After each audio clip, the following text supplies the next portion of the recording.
walikuwa wa moto, lakini leo wamezima. Kwa nini? Baada ya kiburi kilipoinuka, kujiona wao wanaweza na kudharau wengine, Mungu aliwashusha.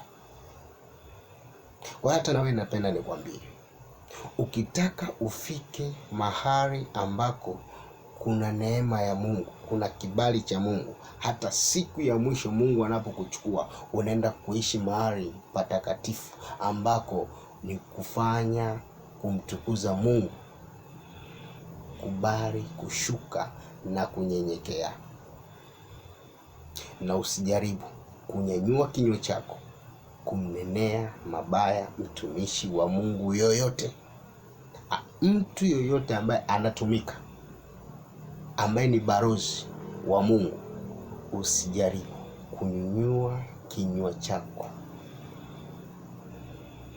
Usimnyoshee kidole masihi wa Bwana.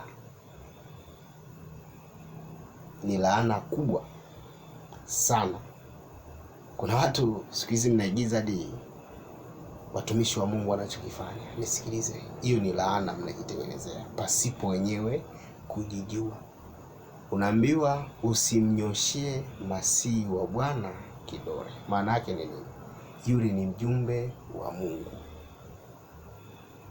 Kama utajaribu kumnyoshea kidole, na kuhakikishia, kama ulipandishwa utashuka.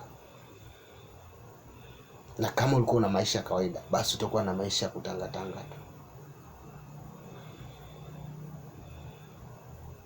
Kuweni na nidhamu na watumishi wa Mungu. Haijalishi mtumishi anasali kanisa gani, haijalishi anaabudu kanisa gani, kwa kuwa ni mtumishi wa Mungu, muheshimu.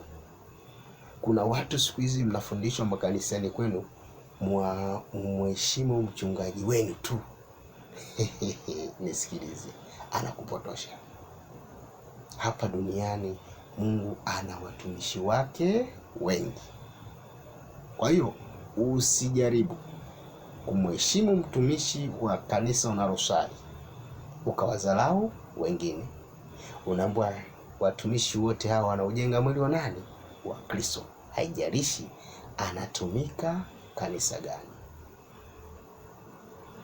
Ukijaribu kufanya kitu hicho, unajitengenezea laana ambayo itakuja kukusumbua wewe hata na familia yako.